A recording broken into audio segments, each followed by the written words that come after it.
Un saludo de nuevo desde el puerto Segundo de Valencia. Deciros que este vídeo lo he resubido porque en un principio iba a ser un directo que hice en el canal creado por Lucas. El canal se llama Paz Mundial, pero tuvimos problemas con la transmisión del audio de los vídeos que quise comentar. Parece ser debido a un fallo en mi OBS, por lo que hemos decidido que lo edite y lo resuba para que se pueda ver y oír en condiciones. Os invito pues a que os paséis por el canal creado por Lucas.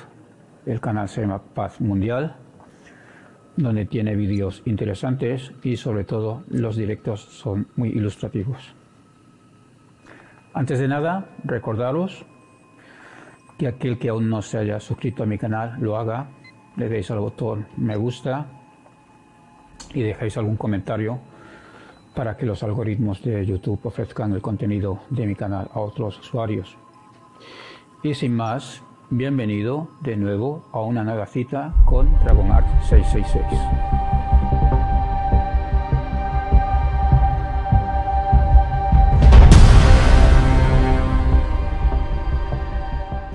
Fui invitado por el compañero Lucas para examinar este vídeo que se titula Before the Wrath, antes de la ira.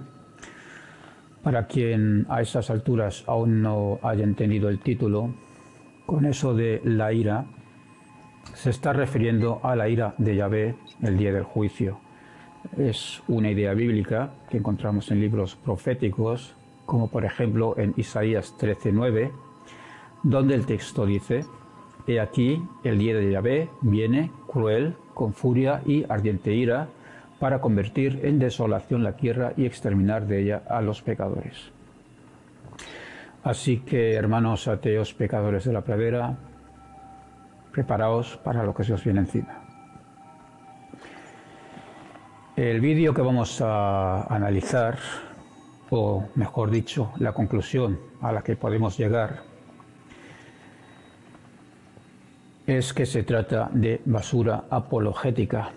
Eso sí, estupendamente producido, al mejor estilo Hollywood, con actores posiblemente profesionales, un buen vestuario, decorados acordes a lo que se representa, estupendas localidades, una fotografía cinematográfica, música épica que incluye instrumentos de cuerdas y coros, un etalonaje típico de las películas modernas de cine, es decir, un envoltorio bien estudiado para vendernos un producto que es el dogma del rapto inminente.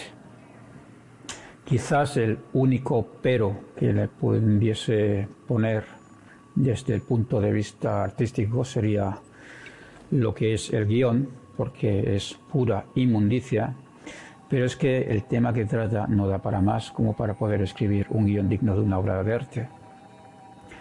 Ni siquiera da para un documental de hora y media. Y como no da para tanto, pues se repiten una y otra vez constantemente por los entrevistados los mismos argumentos, o mejor dicho, las mismas ocurrencias dogmáticas, para así estirar como un chicle este pseudo documental que yo me niego a denominar documental, y así lo rellenan con paja hasta llegar a la hora y media. 1 hora y 24 minutos, algo así dura este vídeo. Un gran fallo de guión es que cuando se ve a un anciano simulando supuestamente a un profeta de la antigüedad, pues este escribe sobre papiro o pergamino. Yo supongo que es papiro porque se ven las fibras del material sobre el que está escribiendo. Pues cuando escribe lo hace en inglés, pese a que cuando la cámara hace un barrido sobre el escritorio se ven rollos manuscritos con escritura hebrea. Debió haber escrito en una de las lenguas bíblicas y a lo sumo pues sobreimponer la traducción al inglés. Pero toda esta parafernalia en la que se nos ofrece este caramelo envuelto no quita que su contenido sea un conjunto de desechos apologéticos. Supongo que todo cristiano que no crea en el dogma de la fe del rapto pues pensará exactamente lo mismo que yo. No hay que ser ateo para entender que esto es así. Por otro lado, esta no es la única producción de esta productora. Tiene una serie que se titula Decoding the Future, Apocalypse and the End of Time, y otra que se titula The Coming of Convergence, y todo ello en torno al mismo tema, es decir, las profecías bíblicas del fin de los tiempos. Y esta pues sería la sinopsis por mi parte. A partir de aquí podríamos dar el caso por cerrado y dedicarnos a otras labores de más provecho, pero como no nos vale solo con la conclusión final, sino que debemos señalar por qué esto es una ostentación barata disfrazada de documental, pues vamos a darle un repaso bien detallado y a ver qué nos repara. El compañero Lucas ya hizo un análisis preliminar a medida que fue traduciendo esta porquería. Yo no voy a entrar en más detalle de lo que hizo Lucas, pero sí voy a confrontar este despojo de documentar con la historia, que es lo que a mí me gusta hacer y pienso que es lo que la audiencia del canal de Lucas y de mi canal esperan de mí, que haga un estudio histórico. Para empezar, la productora Ingenuity Films, que así es como se llama, tiene un título bastante sugerente, parece ser que se dedican a hacer producciones dirigidos a la gente ingenua. Pues según su descripción en Facebook, se trata de una productora audiovisual que se denomina a sí misma como Christian Production Studio. Y este nombrecito pues ya nos debería de poner en alerta.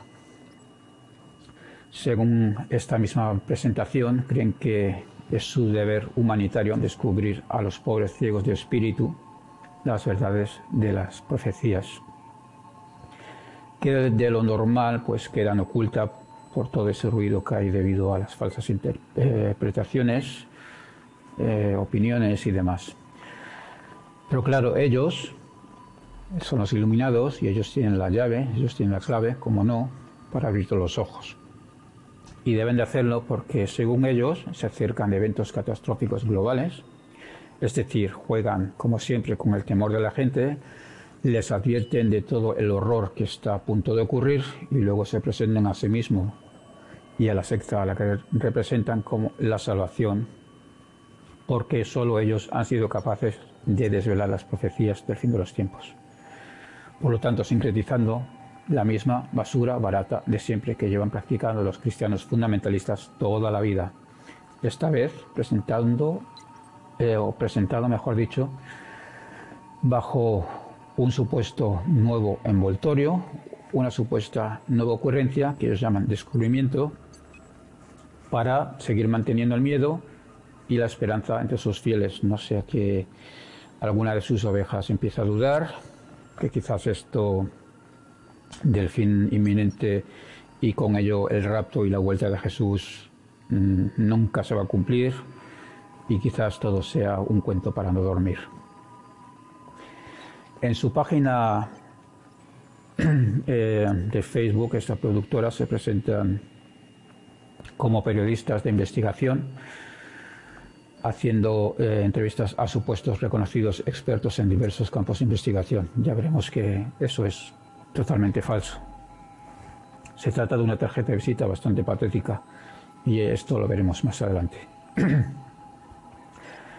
Eso sí, en su página Facebook no se permite la más mínima crítica, por lo tanto no vamos a poder poner el link de este vídeo en su página de Facebook porque los administradores seguramente que se encargan de borrarlo. Bien, pues vamos ya por el vídeo. Como el compañero Lucas ya lo tradujo minuto por minuto, yo no voy a repetir todo el vídeo, sino solo aquello que me parece más relevante, donde considero que contradice la investigación histórica en general y a la investigación sobre el Jesús histórico en concreto. Así que vamos a ver el primer vídeo.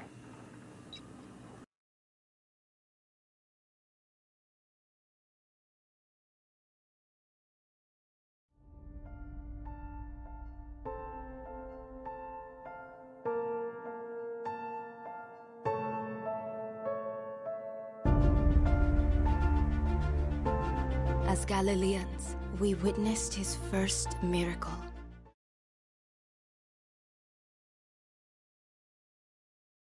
De lleno empieza aquí con una música épica donde se utilizan instrumentos clásicos como pianos, violines, más adelante incluso coros, mezclando imágenes cinematográficas en cámara lenta, lo que acentúa más esa sensación épica de que algo grande está por ocurrir, representando el mundo de Galilea en los tiempos de Jesús. Se oye una voz en off donde dice, "As Galileans, we witnessed his first miracle", como galileos fuimos testigos de su primer milagro. Aquí no deja claro a qué milagro se refiere, pero están hablando de las bodas de Caná, relato que solo encontramos en el Evangelio de Juan, donde Jesús convierte el agua en vino, pero para desgracia de este supuesto documental, no solo el milagro no es considerado histórico por la crítica, sino que todo el conjunto del relato de la boda en general no se considera histórico. Y este es uno de esos problemas del vídeo. Se asume que todo lo relatado en los evangelios es histórico, no distinguen entre la teología cristiana que impregna todos los evangelios y los posibles hechos históricos ocultos bajo todo ese manto teológico.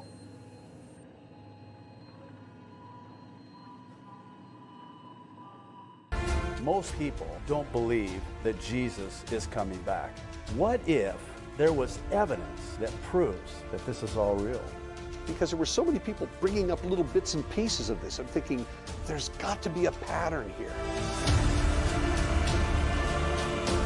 The Bible talks about it as being a mystery, but why does the rapture have to happen? What's the point to it all? A Galilean would have understood that perfectly. They are the key to everything. I'm just so stunned. I never thought I would see this in my lifetime. This is the most profound discovery in human history.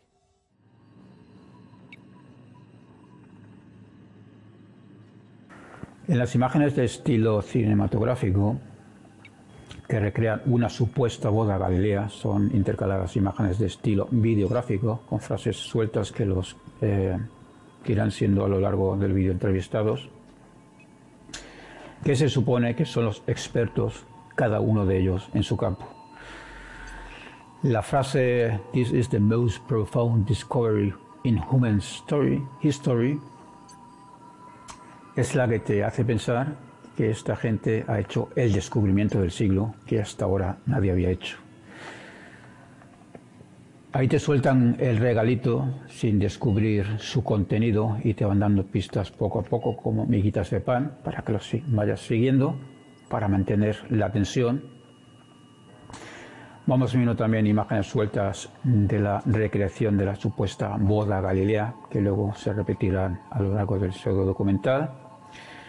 Otra forma de alargar con paja los tiempos para conseguir llegar a la hora y media del largometraje.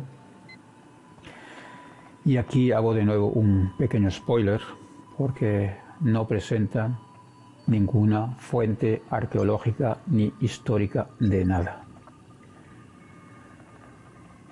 Los interiores, o al menos algunos de ellos, donde se han grabado las entrevistas, aparentemente están realizados en algún sitio donde ha habido algún desastre.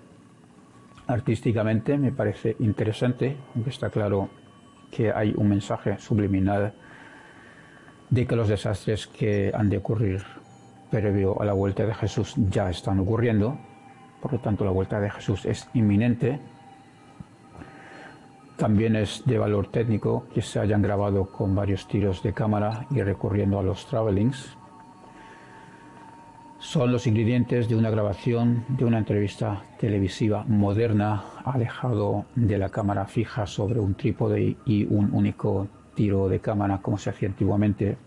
Así que realmente quien ha hecho este pseudo documental, al menos en lo que a la ejecución técnica se refiere, sabe lo que hace.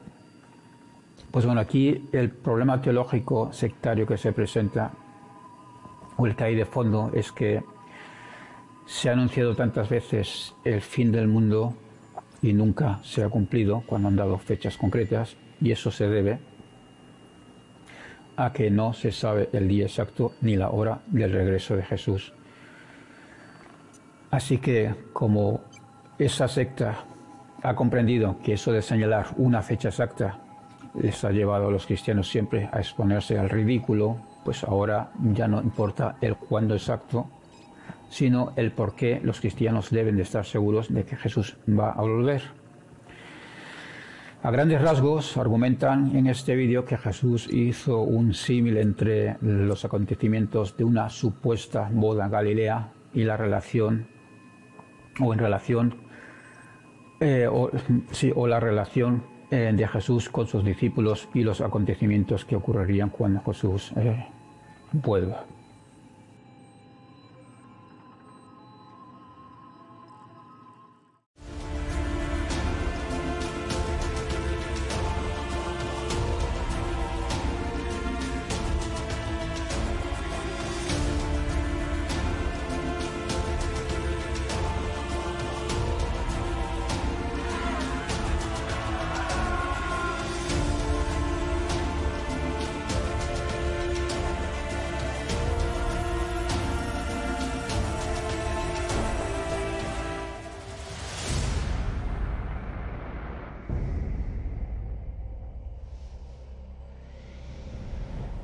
La intro en términos cinematográficos me encanta también, muy épico, fundiendo de forma intercalada la escena de los títulos con la escena de la película de la boda, la forma en la que los caracteres son barridos de la escena convirtiéndose en polvo y el cámara shake que insinúa un terremoto representa muy bien el contenido apocalíptico, es decir, la ira de Yahvé, que acabará con todo el día del juicio.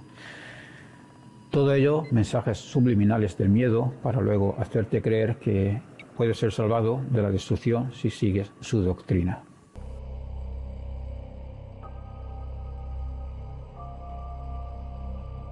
We are not destined to live in this world forever.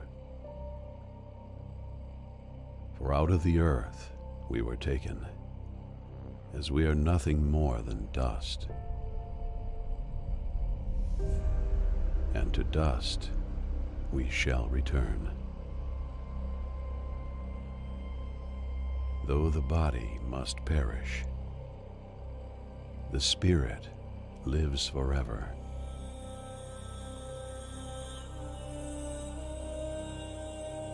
So I urge you to seek the things that are eternal rather than that which will decay into nothing. As I write to you, the foretold coming of the Messiah, our Lord Jesus Christ, is now fulfilled as we await his prophesied return at the end of days. Though he first came to save the world, he will return to judge it.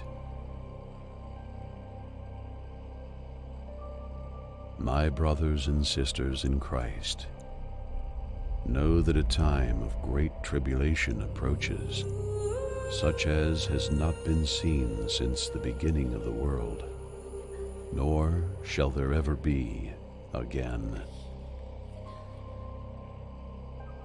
But our Lord will return to retrieve those that follow him from the wrath that will be poured out upon all who are living on the face of the earth.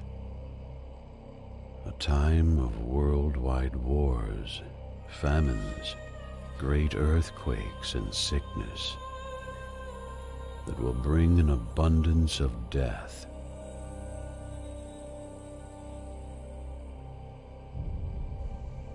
The oceans will rage and the land will burn as the moon becomes as blood and the sun black as sackcloth. But I warn you, before that terrible day, there will be a great falling away from the faith. And when the hour of judgment comes upon this fallen world, few will remain that truly believe.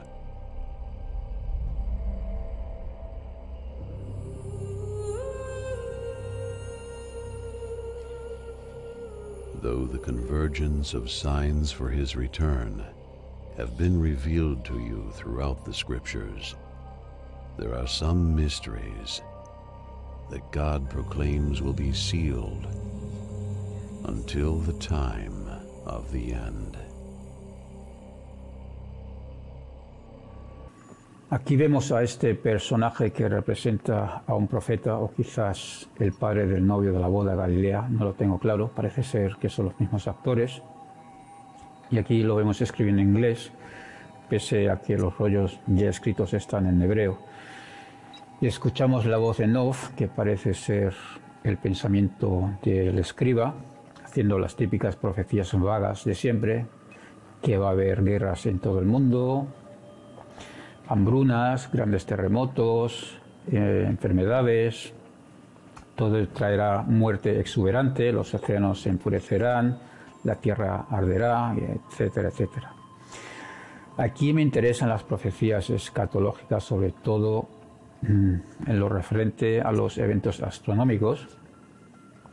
Se hace referencia a que la luna se convertirá en sangre, es el fenómeno astronómico que los antiguos no entendían, donde la luna se vuelve rojiza, pues para ellos eran una señal de desgracias, de malos presagios, y el sol se volverá negro como silicio. Esto la profecía que este profeta en el vídeo está narrando en voz alta. Esto está parafraseando las señales apocalípticas que están diseminadas por varios libros proféticos de la Biblia hebrea que encontramos posteriormente en la literatura apocalíptica de la época, tanto bíblicas como extrabíblicas. Por ejemplo, en el libro de Joel dice: el sol se convertirá en tinieblas y la luna en sangre antes de que venga el día de Yahvé grande y terrible. Y por ejemplo en Zacarías 14:4 dice: y sucederá que en aquel día no habrá luz, las luminarias se oscurecerán. Zacarías 14:4 es importante porque aquí tenemos en Zacarías un libro en el que creía Jesús, donde Jesús pensó que esa profecía se cumplía esa misma noche de su última cena, que veremos más adelante. Evento similar encontramos en el apócrifo apocalíptico 4 Esdras, en el capítulo 7, versículo 39, donde dice: el día del juicio, he aquí que ocurrirá, no habrá ni sol, ni luna, ni estrellas.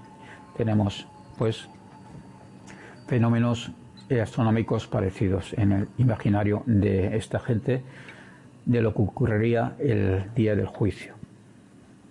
Cuando dije que me da la sensación de que aquí se está recreando la escena de un profeta dejando por escrito sus vaticinios, es porque al parecer está simulando al profeta que hay detrás del libro del Apocalipsis, porque aquí es donde vienen esos detalles expresos que no encontramos en los demás textos, que se refieren a los acontecimientos astronómicos similares. En el capítulo 6, versículo 12 del libro del Apocalipsis leemos: vi cuando el Cordero abrió el sexto sello y hubo un gran terremoto, y el sol se puso negro como silicio hecho de cerda, y toda la luna se volvió como sangre. Y tenemos los dos arquetipos exactos, que es lo que se oye en la voz en off en la recreación. También es importante la mención al sello que abrió el Cordero, porque en el vídeo se ve cómo el profeta clausura los rollos que está escribiendo con un sello. Y este sello será abierto el día del juicio por el Cordero, que en el libro de las Revelaciones es el propio Jesús. Pues bien, decía que me interesan las profecías, sobre todo los eventos astronómicos, porque no solo las encontramos en la literatura piadosa apocalíptica de los tiempos de Jesús, sino que el propio Jesús histórico hizo vaticinios similares, pero con otros detalles que no se recogen en el vídeo. Y me parece llamativo que se esté hablando en el vídeo de lo que Jesús dijo, advirtió y prometió, pero en este caso concreto que trata los sucesos astronómicos, se recurre al libro del Apocalipsis y no a las propias palabras de Jesús. Veamos pues qué es lo que dice el propio Jesús en Marcos 13:24 y en su paralelo en Mateo. Y dice lo siguiente: pero inmediatamente después de la tribulación de esos días, el sol se oscurecerá, la luna no dará luz, las estrellas caerán del cielo. Aquí el compañero Lucas, un mensaje para el compañero Lucas, que sigue dudando de que Jesús haya existido o que haya sido un profeta apocalíptico, que es la hipótesis que yo defiendo al máximo.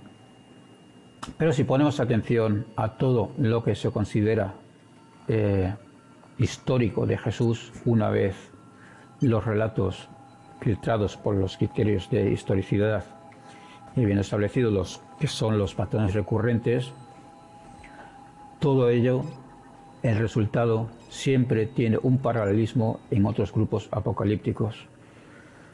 Jesús y su grupo fueron apocalípticos y compartieron esta cosmovisión del mundo, esos arquetipos con otras sectas apocalípticas de la época.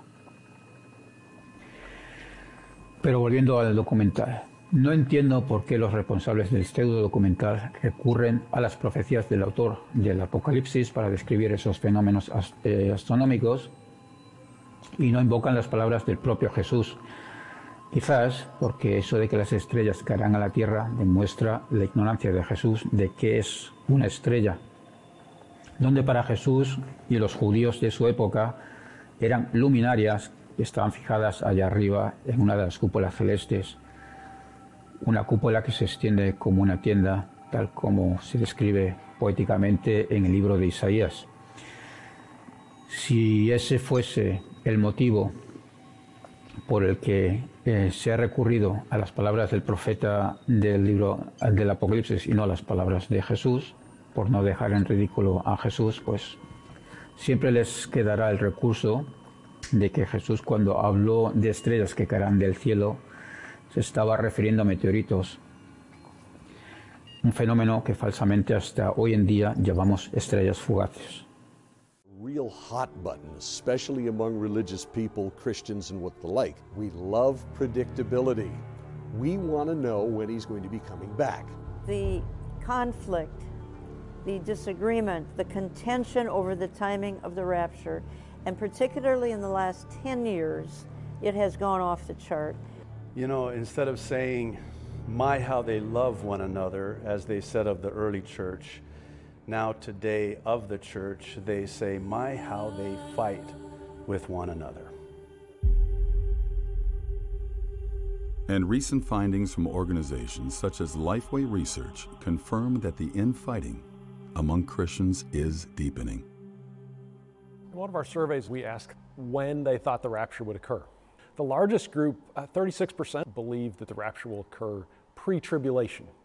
But if that's the largest group, that means there's not a majority believing any one thing about the rapture. A lot of information right at their fingertips, so they want to go and develop their ideas on their own. They want to put together this cornucopia of eschatological beliefs without any kind of hermeneutical framework, but it really may not match up with any views out there. Aquí vemos los nombres y los títulos de los entrevistados. Ninguno de ellos es testigo de Jehová, tal como se insinuó en el preview del compañero Lucas y los que asistieron al chat. Por ejemplo, Jae McCall ha creado su propia iglesia, Calvary Chapel Georgetown Divide, o Divide, no sé cómo se lee, y es pastor de la misma. Y según su web, hay 1.193 iglesias Calvary Chapel repartidas por todo Estados Unidos. Los testigos de Jehová no tienen iglesias, ellos tienen salones del reino y no tienen predicadores al estilo de pastores, allí tienen ancianos que son los supuestos guías espirituales. Por otra parte, los testigos de Jehová no son los únicos que creen en el rapto. Quizás sean los pocos o quizás los únicos, ahí ya no puedo asegurar. los únicos que crean que solo 144.000 serán salvados. Yo sospecho que esta gente del vídeo son más bien evangelocos, judíos mesiánicos, que de judíos realmente no tienen nada. Por ejemplo, Jan Markell, la señora que sale entrevistada en el vídeo, fundó los ministerios Olive Tree Ministries y, según he podido averiguar, es una judía mesiánica, que, como digo, los judíos mesiánicos no tienen nada de judíos. Luego tenemos a J.D. Farag, que es pastor en otra de las iglesias tipo Calvary Chapel de Kaneohe, que está situado en Hawái. Luego, por último, tenemos a Scott McConnell, que es director ejecutivo de una organización apologeta que se llama Lifeway Research, y a Lisette Dillinger, que tiene el cargo en la misma institución de Qualitative Director. Es una organización apologeta cuya labor no me he parado a investigar en más profundidad porque realmente no me interesa. Solo quería dejar claro que no se trata de testigos de Jehová. After all, if the validity of biblical prophecy can be confirmed by historical discoveries, then why can't most Christians get on the same page when it comes to the return of their Messiah? Maybe this sparked an ambitious research project, and fragments of new insight began to expose the forgotten ways of the ancient Galileans. You know that 2/3 of the gospel took place, and that's why the Galileans are... And a lot of other people are working on the same projects. It's an enormous research project to make sure. To truly understand the depth of what we're only now rediscovering, we must journey back to ancient Galilee, during the time of Christ, to follow the very sequence of events that was hidden within their prophetic wedding. This is where the story begins. Aquí se nos muestran imágenes de una excavación arqueológica, pero no se nos identifica cuál es, teniendo en cuenta que al final de cuentas no se nos presenta ninguna prueba arqueológica de nada, ni ningún documento escrito histórico de nada. Quizás se entienda por qué no se identifica el emplazamiento arqueológico. No sé si están de algún modo indicando que las excavaciones son en Khirbet Cana, una de las ruinas que han sido identificadas como candidata a ser la ciudad de Cana del Evangelio de Juan. Lo que pasa es que las fotografías que yo conozco de estas excavaciones no se corresponden con las imágenes que salen en el vídeo. Por lo tanto, no tengo claro qué son esas imágenes que salen en el vídeo. En cualquier caso, a mí no me consta que se haya encontrado nada en absoluto que demuestre cómo eran las bodas galileas, que es lo que insinúan en este vídeo, que hay pruebas arqueológicas y históricas de cómo funcionaban las bodas galileas en el tiempo de Jesús. They wanted witnesses because you can't make a covenant without having witnesses to ratify the covenant. There is a written proposal that is presented. It is a written covenant of marriage that the bride accepts. They would be asked, do you agree on these terms? They would say, we do, which means that they can't go back on it. They can't say, I didn't know that was in there, or those terms were disagreeable to me. Aquí se dice que se leía un documento a modo de pacto escrito y que las dos partes podían aceptar o rechazar. Parece ser que se está haciendo una analogía incluso con el pacto de Yahvé con el pueblo elegido, al cual se le dio por escrito dicho pacto a través de Moisés, para que el pueblo elegido lo aceptara o lo rechazara. Y sobre todo, después no tuvieran excusa de haber pecado por desconocimiento, por no conocer lo que decía el pacto, ya que se les entregó por escrito. No sé si por ahí va esta analogía patética. En cualquier caso, como lo es patético hacer una analogía de una supuesta boda galilea con el supuesto rapto prometido por Jesús, que Jesús no prometió tal cosa, como lo veremos más adelante. De hecho, en la Biblia hebrea, se presenta a Israel de forma poética como la esposa de Yahvé o al propio Yahvé como el esposo de Israel. Por ejemplo, en Oseas 2:19, ahí dice: te desposaré conmigo para siempre, sí, te desposaré conmigo en justicia y en derecho, en misericordia y en compasión. O en Isaías 54:5, ahí dice lo siguiente: porque tu esposo es tu hacedor, Yahvé de los ejércitos es su nombre, y tu redentor es el Santo de Israel, que se llama Dios de toda la tierra.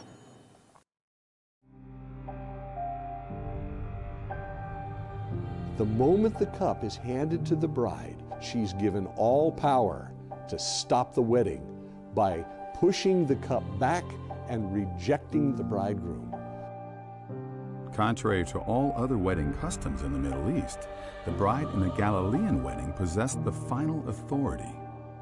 She alone had the power to accept or reject the offer from the groom. The betrothal could not be completed without her willing acceptance to drink from the cup of wine.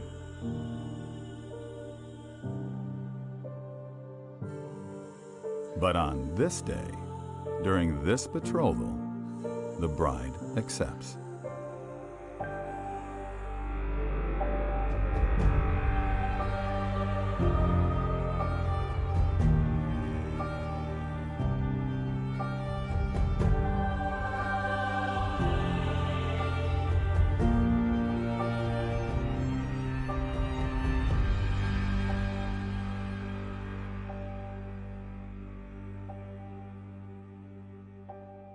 The groom will then also take and drink from the cup, solidifying the new covenant. But then he says something truly profound.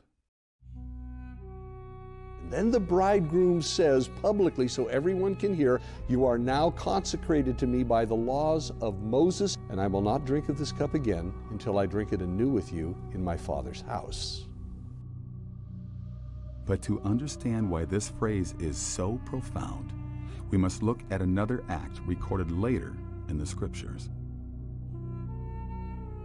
During the Last Supper, Jesus offered a cup of wine to his disciples to signify a new covenant with them.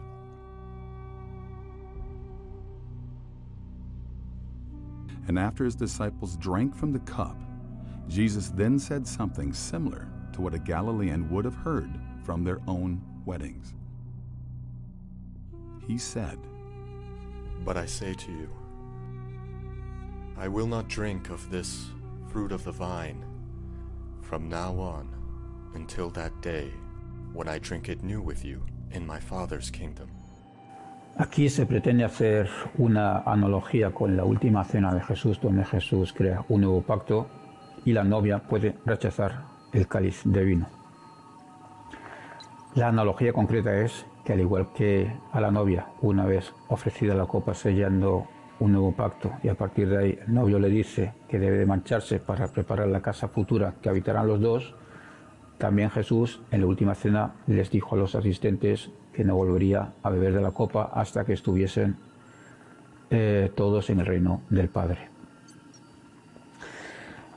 Vamos a ver pues, en orden cronológico lo que dicen los evangelios. Recordemos que primero se escribió Marcos y este evangelio lo utilizó luego Mateo y después Lucas como fuente. Así que en Marcos 14, 22 al 26 dice lo siguiente: y mientras comían tomó pan y habiéndolo bendecido lo partió, se lo dio a ellos y dijo: tomad, este es mi cuerpo. Y tomando una copa, después de dar gracias, se la dio a ellos y todos bebieron de ella. Y les dijo: esto es mi sangre del nuevo pacto, que es derramada por muchos. En verdad os digo, y aquí viene la analogía, ya no beberé más del fruto de la vid hasta aquel día cuando lo beba de nuevo en el reino de Dios. Después de cantar un himno salieron para el Monte de los Olivos. Esto de que luego fueron al Monte de los Olivos es importante, lo veremos más adelante.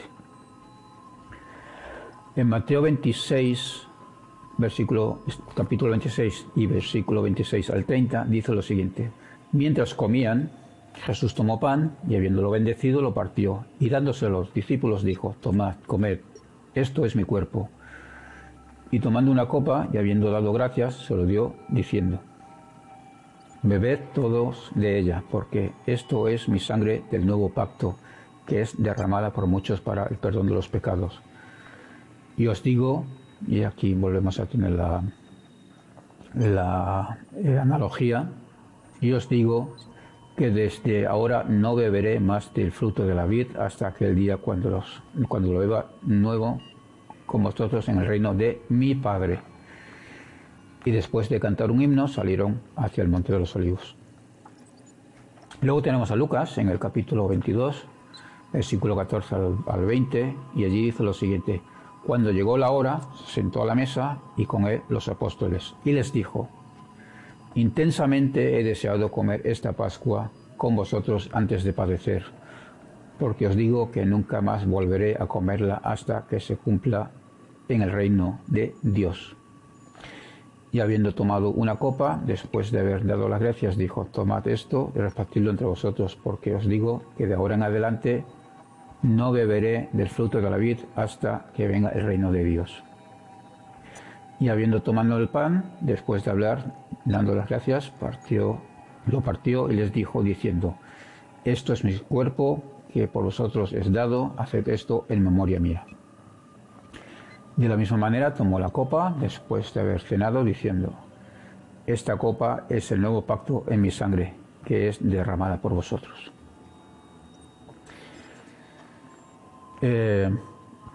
Quizás quien no esté familiarizado con el estudio minucioso del texto bíblico no perciba nada extraño, pero tenemos matices.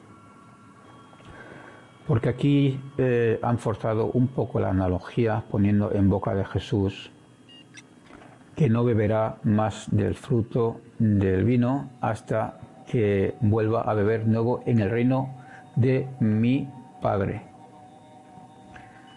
Pues hemos visto que de los tres sinópticos solo uno habla del reino de mi Padre, mientras los otros dos hablan del reino de Dios. Claro, para la analogía necesitan que se hable del Padre para hacer una analogía con el padre de la novia. En cualquier caso, los relatos tal cual aparecen en los evangelios están viciados por teología paulina de la muerte vicaria, donde Jesús ofrece su sangre y su cuerpo. Los académicos están de acuerdo que detrás de esta escenificación eucarística, que es una idea paulina, hay seguramente una cena histórica escatológica, una cena después de la cual Jesús estaba convencido que esa misma noche Yahvé intervendría en el Monte de los Olivos, tal como entendían la profecía en Zacarías 14, donde Yahvé literalmente posaría su pie en el Monte de los Olivos, este se abriría en dos y Yahvé comenzaría a exterminar a las naciones enemigas de Israel. Y como Jesús creía que ese evento sucedería esa misma noche, celebró la cena de despedida, convencido. La próxima cena sería ya en el nuevo reino de Yahvé instaurado en la tierra de Israel, instaurado de inmediato, no en futuras generaciones alejadas por miles de años. De ahí que se fuese luego con su grupo armado, incluso a instancia suya, según el Evangelio de Lucas. Después de la cena se fueron al Monte de los Olivos armados. Así que el trasfondo histórico que hay detrás de esta cena no soporta la interpretación de una boda donde el esposo se va para preparar la futura estancia con la promesa de volver a por la esposa. Jesús no tuvo en mente ir a ningún reino de Dios celestial para luego volver a por la esposa. Jesús tuvo la intención de, una vez haber tenido la cena con sus discípulos, ir al Monte de los Olivos, esperar la intervención de Yahvé y sus legiones de ángeles y machacar a los romanos. Esa era su intención. In fact, this might explain why later in the gospel records, the disciples asked Jesus only when the events of the last days would take place, and not why. Because as Galileans, they likely had already made the connection, especially given Jesus' first recorded miracle which took place in the town of Cana, when he turned water into wine at a Galilean wedding. And I find this most fascinating, that the first miracle Jesus ever performed was at a wedding, and that wedding had the same cultural dynamic that Jesus was describing when he was explaining to his disciples about his soon return. Ya dijimos al principio que no solo la conversión del agua en vino no es histórico, sino que el evento en general de la boda no es más que una construcción teológica con mucho simbolismo, como lo es prácticamente todo el Evangelio de Juan, un evangelio del que se pueden extraer muy pocos datos históricos. Una construcción teológica cuyos detalles no voy a explicar aquí, entre otras cosas porque tendría que revisar mis apuntes al respecto y no quiero dar datos incorrectos. El problema con estos apologetas fundamentalistas es que dan por hecho que todo lo narrado en los evangelios son hechos históricos. Y lo hacen porque su fe les obliga a creerlo así. Jesus tells them, I go to prepare a place for you. And if I go and prepare a place for you, I will come again and receive you to myself, that where I am, there you may be also. Estas son palabras de la cristología joánica puesta en boca de Jesús. Por ello, solo aparece en el Evangelio de Juan, nada que ver con el Jesús histórico. Las palabras puestas por la tradición joánica en boca de Jesús las encontramos en Juan 14, versículo 2 al 3, donde dice: en la casa de mi Padre hay muchas moradas, si no fuera así os lo hubiera dicho, porque voy a preparar un lugar para vosotros. Y si me voy y preparo un lugar para vosotros, vendré otra vez y os tomaré conmigo, para que donde yo estoy, allí estéis también vosotros. And this is where things get very interesting. Typically, in Galilee, around 1 year would pass while preparations were being made for the wedding feast at the Father's house. But recently uncovered evidence has exposed new insight that is sending shockwaves throughout the theological community. During this entire process to now, neither the groom nor the bride actually knew when the day or the hour of the wedding would take place. Yeah, the bride just did not know the day or the hour that her bridegroom was coming, so she always had to be ready. In fact, no one in the entire town knew. No one, that is, except for one person. No one knew the day or the hour of this wedding. Not the son, not anyone else, only the father of the bridegroom. Only the father of the groom knew the day and the hour that the wedding would take place. The one who read the conditions on behalf of his son during the betrothal. This goes back now to several accounts in the Bible where Jesus tells his disciples that no one knows the day or the hour when I'm going to come. They wanted to know if he was going to establish the kingdom. And he says, no, you don't understand. No one knows when I'm going to come back for my bride. The only person that could send the bridegroom to get the bride was the Father. The only person that could send Jesus to come back to the earth is his Father. You see, during Jesus' first coming, when his disciples asked when he would return at the end of days, he also told them, But of that day and hour, no one knows, not even the angels in heaven, nor the Son, but only the Father.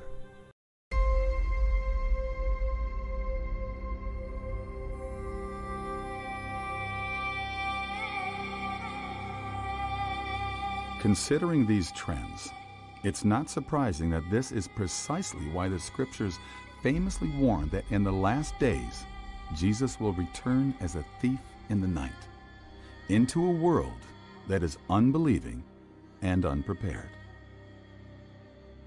Jesus warned his disciples to be ready for his second coming. He said he would come like a thief in the night. Regarding the times and the seasons, my brethren, you have no need that I should tell you, because you perfectly know. The day of the Lord indeed will come to this world as a thief in the night, but it will not come as a thief in the night to you, because if you're ready, you're ready. And we can only be surprised, and we can only suffer from it if we're not ready. He's going to come as a thief in the night to those who are not aware. He's going to come to those as a thief in the night to those who have been bogged down and weighted down with what Jesus said are the cares of this life. Aquí se está indicando el pasaje donde Jesús supuestamente le dijo a sus discípulos que el día y la hora de su regreso nadie lo conoce, ni los ángeles, ni el Hijo, solo el Padre. Y aquí dejan hábilmente fuera unos cuantos versículos de lo que dijo Jesús, que pertenecen al mismo discurso. Lo encontramos en Mateo 24:32, y el discurso dice lo siguiente: en verdad os digo que no pasará esta generación hasta que todo esto suceda. El cielo y la tierra pasarán, mas mis palabras no pasarán. Pero aquel día y la hora nadie sabe, ni siquiera los ángeles del cielo, ni el Hijo, sino solo el Padre. Porque como en los días de Noé, así será la venida del Hijo del Hombre. Pues así como aquellos días antes del diluvio estaban comiendo y bebiendo, casándose y dándose en matrimonio, hasta el día en que entró Noé en el arca, y no comprendieron hasta que vino el diluvio y se los llevó a todos. Así será la venida del Hijo del Hombre. Por tanto, velad, porque no sabéis en qué día vuestro Señor viene. Pero comprended esto: si el dueño de la casa hubiera sabido a qué hora de la noche iba a venir el ladrón, hubiera estado alerta y no hubiera permitido que entrara en su casa. Por eso también vosotros estáis preparados, porque la hora que no penséis, o a la hora que no penséis, vendrá el Hijo del Hombre. ¿Dónde está la trampa de estos malditos aleluyos? Pues que callan que Jesús, un versículo antes, en el mismo discurso, recordemos que eso de dividir la Biblia por versículos es una técnica moderna. Los antiguos escribas y copistas, y mucho menos los evangelistas, dividieron en versículos sus escritos. Pues bien, en el versículo anterior, Jesús le asegura a sus discípulos que no pasará esta generación hasta que todo esto suceda. La generación de Jesús. Y con ello se refiere a todo lo que anunció en ese mismo discurso, que empieza a partir del versículo 3. Así que pese a que Jesús no dio fecha exacta, aseguró que todo ocurriría durante su generación, no en generaciones futuras. Por eso debían ser sus discípulos los que deberían de estar en constante vigilia, no los apologetas siglos después. Sus discípulos.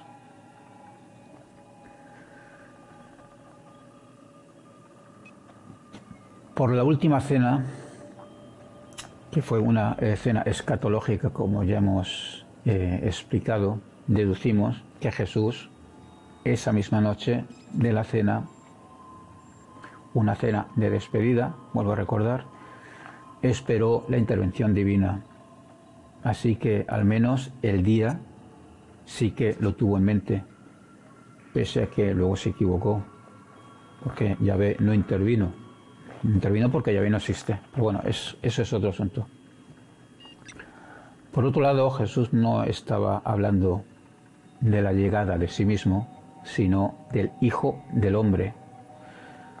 Yo sé que los cristianos identifican al Hijo del Hombre con Jesús, pero ese no era el pensamiento de Jesús ni de los apocalípticos de la época. Jesús les dice que vendrá el Hijo del Hombre, les advierte cuya llegada la compara con un ladrón que viene de imprevisto.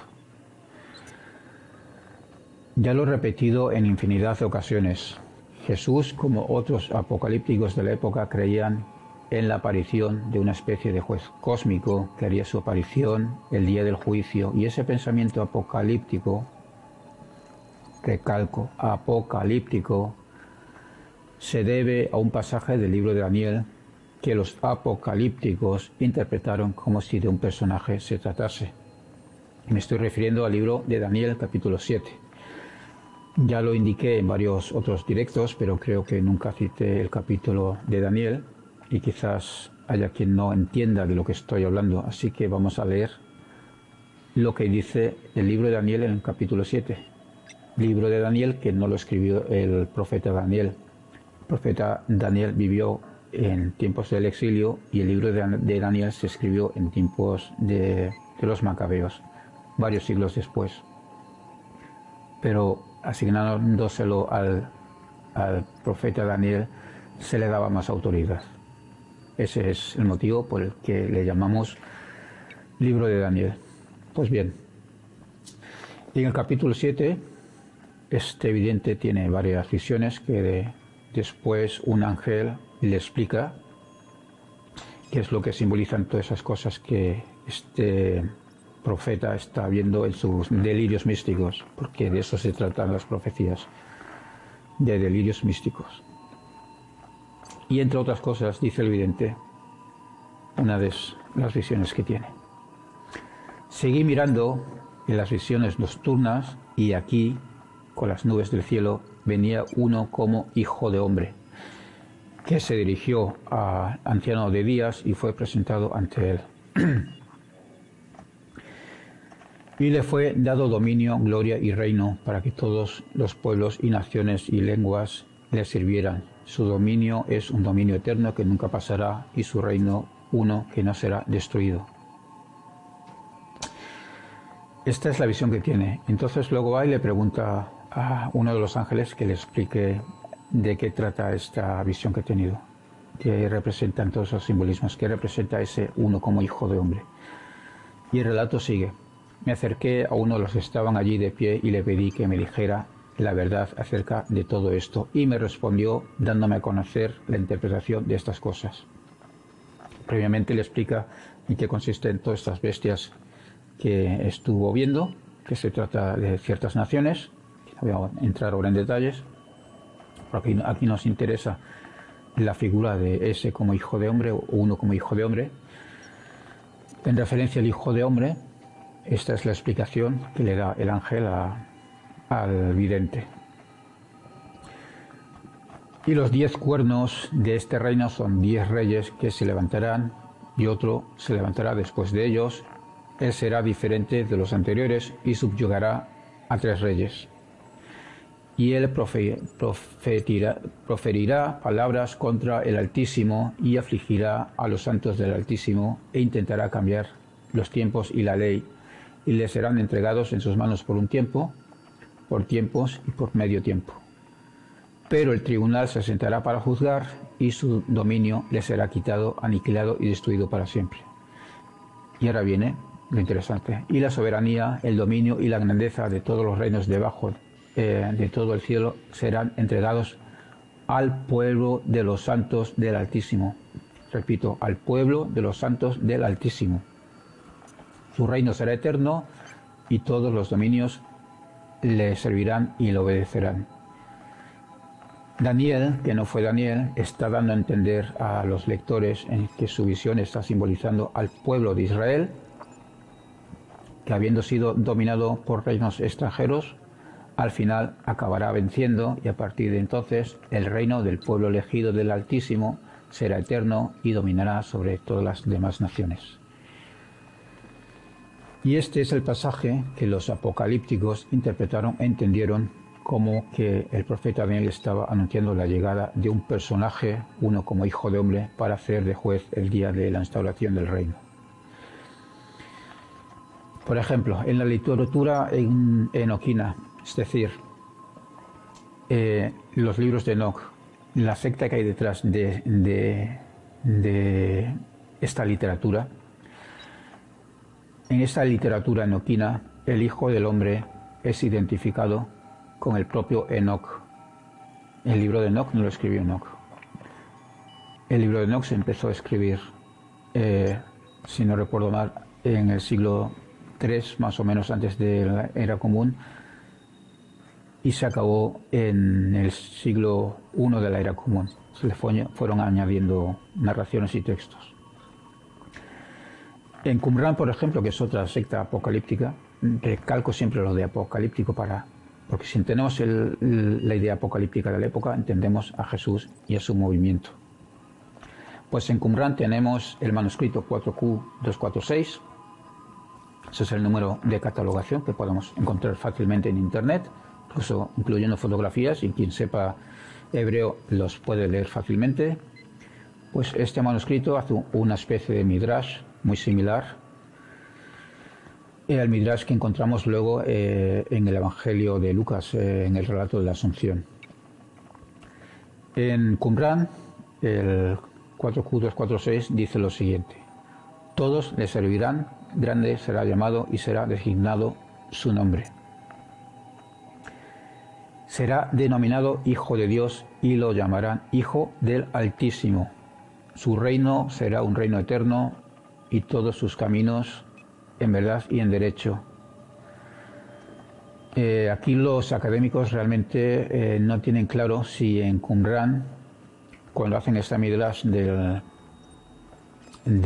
capítulo 7 del libro de Daniel, no tienen claro si es una referencia a un personaje o al pueblo de Dios, pero por el conjunto de los textos qumranitas es muy probable que estén hablando de un personaje mesiánico.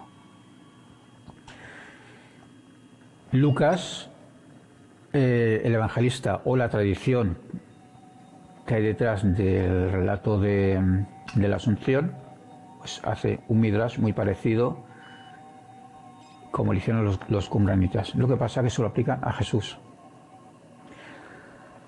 Y el texto en Lucas dice lo siguiente: he aquí concebirás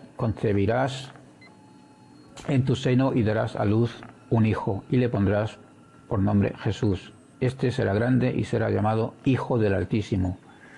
Y el Señor Dios le dará el trono de su padre David y reinará sobre la casa de Jacob para siempre y su reino no tendrá fin. Esto es un midrash de Daniel 7. Por lo tanto,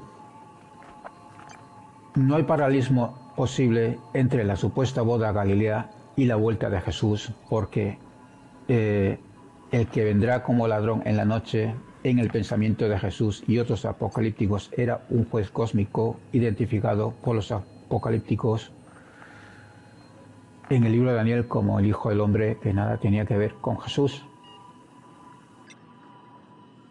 Y bien, llegado a esto, donde mi intención era señalar algunos de los errores históricos donde estos apologetas no distinguen entre lo que dijo Jesús y los evangelistas o la tradición que puso en boca de Jesús, una vez repensado el personaje a causa de la fe en su resurrección, la pregunta que queda abierta es: ¿qué cojones dicen estos apologetas que los arqueólogos o historiadores han descubierto que demuestre que hay una analogía inequívoca entre una boda galilea y los acontecimientos de la Pascua y la supuesta promesa de la vuelta? No han dado un solo dato, una sola fuente, un solo nombre de un arqueólogo. No han identificado ningún lugar de donde se han hecho estas excavaciones. No han presentado un documento escrito de la época que describa una boda galilea. Pues resulta que el propio Jake McCart admite que lo que hizo fue recurrir a un truco. Textualmente dice a trick. Les voy a presentar el extracto del libro Before the Wrath de Jake McCart del 2012. Aunque el vídeo es del 2020, esta idea ya la presentó en este libro en el 2012, así que vamos a echarle un vistazo a ver qué es lo que dice en este libro. Where did I find the information about an ancient Galilean wedding? What were my sources? Glad you asked. The best explanation is found in the companion book to the video, Before the Wrath. which is a reprint of my earlier, now out-of-print book on the subject. Below is an excerpt of the last chapter of the book, which explains the process of discovery for the Galilean wedding traditions. When the Jerusalem temple fell, everything changed.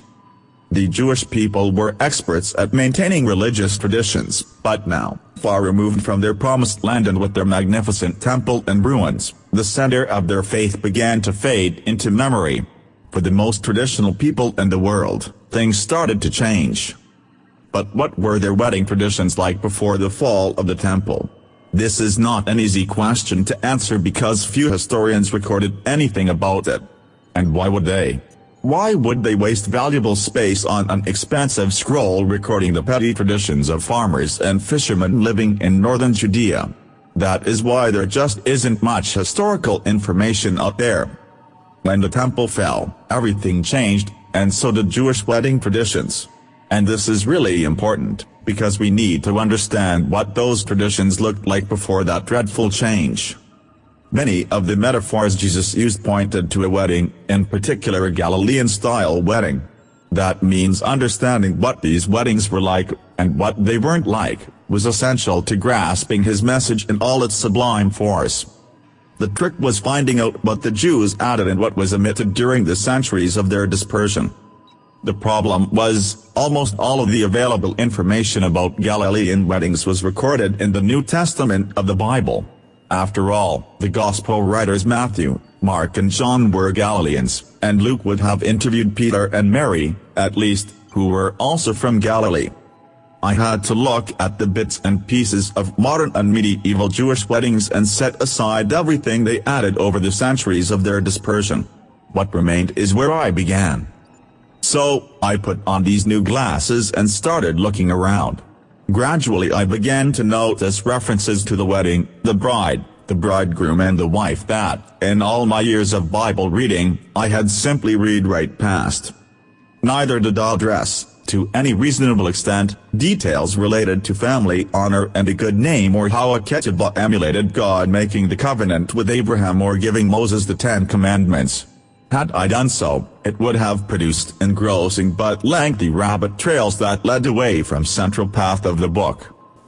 Como vemos, él mismo admite que la supuesta boda Galilea es una reconstrucción en base al Nuevo Testamento, una reconstrucción sectaria. Pues bueno, hasta aquí el vídeo de hoy. Gracias por asistir y nos vemos en una próxima cita con Dragon Art 666.